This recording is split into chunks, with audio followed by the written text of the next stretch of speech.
to beautiful downtown Bramall Lane and welcome to the Sheffield United Fanzone.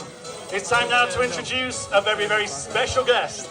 With over 700 career appearances, 35 goals, 3 England international caps, including 57 appearances for the Blades between 2000 and 2002. Please put your hands together and make some noise for Keith Curle.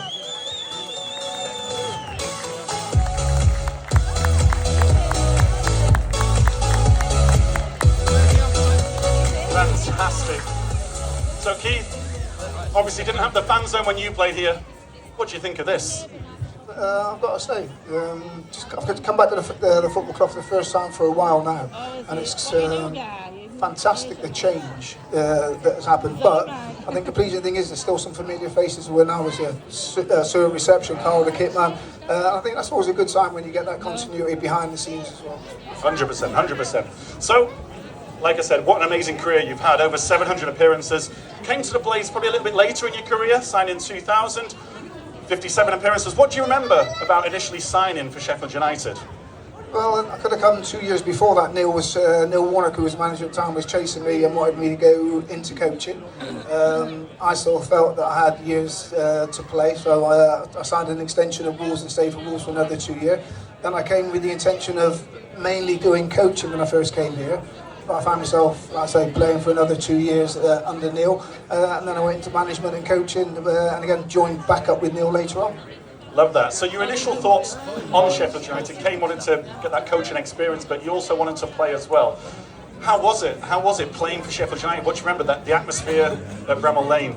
Well, I think the first thing I had to do when I came, obviously agreed a contract, but then I had to have a meeting with the chairman because he wanted to make sure that I was coming here to play football and not just take money for another 2 years. So no, I had a good conversation with him. I've got to say, I've been in Sheffield now for 22, 23 years, so I've never moved away. And there's a few footballers that I do know that have done exactly the same as me, moved to Sheffield and not moved on. Exactly right. I've interviewed a lot of former players and they're still right here in Sheffield, exactly right. So like I mentioned, what a fantastic career. Over 700 appearances, started in 1981, played through the 80s, played through the 90s, played in the 2000s as well. How did you adapt? So obviously the game changed a little bit. How did you have to adapt as a player? I think I was lucky that I had pace. And pace is one of the things that a lot of people say that you can't coach into people. A lot of people may not know that I started off as an out-and-out right winger, and then I had a shift in my position where a manager saw something in me in training and he said, well, I'm going to play you in defence, and then I went on to be a central defender, which is probably the two furthest extremities you can get on the football pitch, from being a lightweight winger to a competitive, combative centre-back.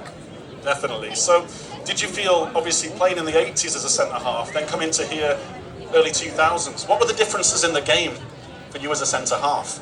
I think the physicality of it. Back in the day, people could tackle you, but you were allowed to tackle them. And you probably got 3 tackles before the referee would come and talk to you and ask you not to do it again, and then you may get booked. Whereas now, I think if players, sometimes you can get booked if a player accidentally trips over your shadow. Totally agree, totally agree. So, in that first season at Sheffield United, you actually managed to play in a Sheffield derby, and we'll talk about the one away at Hillsborough, where we actually came away with a 2-1 victory. Tell us about that. How was it to play in a Sheffield derby? What was that atmosphere like? There was over 38,000 people there. How was that for you? Nerve-wracking, even though I played in Manchester derbies, Midlands derbies, Bristol derbies, living in Sheffield. I think the message was, you don't get beat. And I can still remember it now. That was the last things that Neil Warnock, the manager at the time, said. I don't care about the game. I don't care how you play. It's about we don't get beat. And I think that mentality, again, we went on to have a very good performance. And we came away winning 2-1. What do you remember about the goals? I think it was Lauren De Jaffo and Carlos Saba. What do you remember about that? The actual game itself, I remember, because unfortunately I was involved in an incident with one of the Quinn brothers, and I think he ended up breaking his leg, but it was a complete accident. So my concerns were for him after the game. But no, Carlos Saba, I can remember Lauren De Jaffo as well. good players, good Neil Warner types of players. And again, on the day, it didn't matter who scored as long as we won. Definitely. You flirted with the playoffs that season. I think eventually finished 10th. Second season, we can't skirt around the subject. The Battle of Bramall Lane. We all know what happened there. You were involved. Let's take it from the top. What do you remember about the build-up to that game? Was there any needle beforehand? Kind of maybe the managers didn't get on too well? No, Gary Megson was the manager, and I played with Gary at Man City before. His dad was the previous manager, I think, at Sheffield Wednesday, and I think there was a little bit of needle between himself and Neil, but just purely as rival managers. The game itself, I think if you have a look back at the tapes, I was involved in the first sending off with Simon Tracy. I went to head the ball back to Simon, mistimed my header. Simon came running off of his line as quick as Simon could run, so he obviously got there late. So that was the first sending off, and then after that it just seemed to go. It was like a 10-pin match. People just seemed to be going down all over the place, and then Joe Santos. I watched. Luckily, funnily enough, I watched the tackle back. No, it's not good. And then obviously Sufo as well. And then we had a few players going down injured. What do you remember about that? I can remember Patrick Sufo, because you're thinking the red mist came over Patrick and the headbutt. Again, no room for that. Michael Brown went off with a bad groin, and then it was Rob Ullathorne. The referee at the time had a word with me and said, look, he's got to stay on the pitch.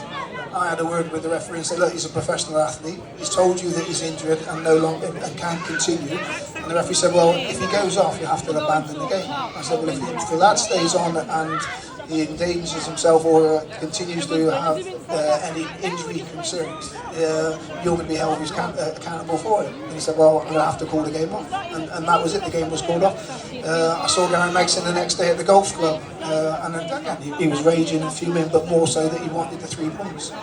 Obviously, they got the 3 points, but obviously everything that happened was very genuine. There was no foul play going on, anything like that.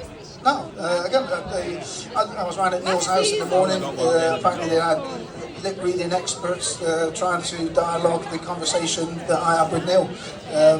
I can honestly say now, when I've seen the footage back of me talking to Neil on the side of the pitch, and I still don't know now what he said. Fair enough. Can't say fairer than that. Then obviously you went into management. How was the transition from player to manager? Obviously I think you were a captain quite a lot of your career, so did that transition across quite easily, or were there a few changes that needed to be made? Again, I think it was a natural progression for me, because I've been a coach for a couple of years at Wolves, then at Sheffield United, then I went to Barnsley and played for 3 months, and then I got the player manager's job at Mansfield Town. So from their point of view, they got a player, a coach and a manager, but for only one salary. So that was the starting point there. And so no, I enjoyed it. I've always been vocal, I've always been able to talk and speak my mind, and I'm good with people. So then when you walk into a changing room and you're trying to get the players to play the game how you want them to play, how you feel is the best way for them to get results, it was a natural progression. Perfect. And what were your career highlights as a manager? What sticks with you the most when you're in the dugout? I think gaining promotion at Northampton, reaching the playoffs with Carlisle and Mansfield. Again, I think it's, I think probably seeing the emergence of some of the players that I've signed, nurtured, and the careers have progressed. I can still remember when I first came to Sheffield United, I used to take the reserves. Phil Jagielka and Nick Montgomery, I gave them their debuts in the reserves. Then after two months with conversation with Neil, these lads need to be in the first team. And then when you look at the careers that those players have had, very pleasing. Must make you feel immensely proud to be part of that journey for them. Yeah, definitely, and hopefully they probably forgot everything that I tried to coach them. Brilliant. So an amazing career spanning a long, long time. What about right now? What's happening with Keith Curle right now? I play golf, I play paddle. I do a punditry for Man City TV, which is easy when they're winning games. At the minute, with 9 defeats out of 12, the dialogue's a little bit harder. But no, so I'm still involved. I still go to games, I still watch games, and still looking for an opportunity to get back in. But what I have found is I don't want to go living out of a suitcase. I've got a standard of living and a standard of lifestyle that is important to me.